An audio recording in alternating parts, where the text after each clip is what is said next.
Сегодня пойдет речь о технологии возделывания лука-батуна. В производство лука идет его стебель, это ложный стебель, потому что он не делает луковицы, и трубчатые листья. Довольно мощный корень, нуждается в обильных поливах, но растение выносит и длительные засухи. Мы находимся в теплице, где лук в состоянии фазы колена.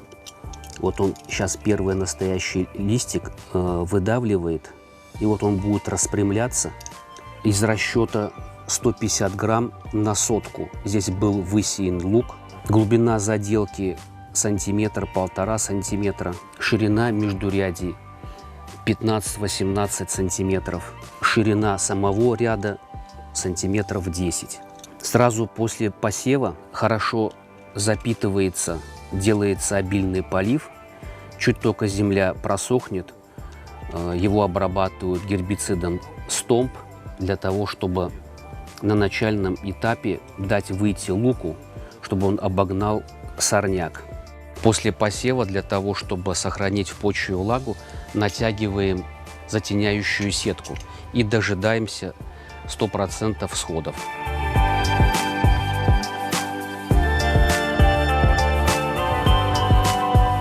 Есть две проблемы, которые могут волновать наших фермеров в пленочных теплицах на открытом грунте.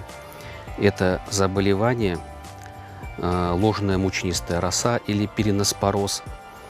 Он бывает двух видов. Это системный, который развивается через луковицу или же через семена. Тогда трубчатые листья становятся сизыми с опушением. И контактное попадание через спорами через листья. Тогда на листе образуются вдавленные светлые пятна.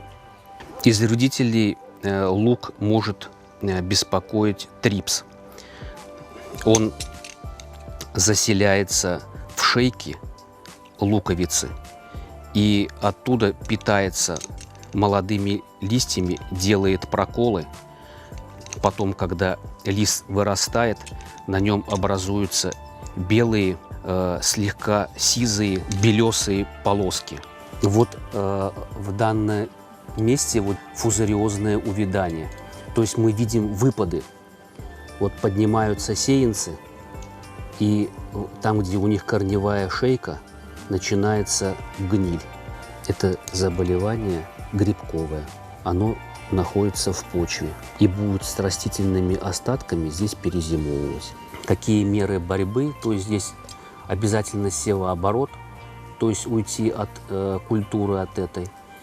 Можно будет фундазолом, цинебом просыпать сразу после посева.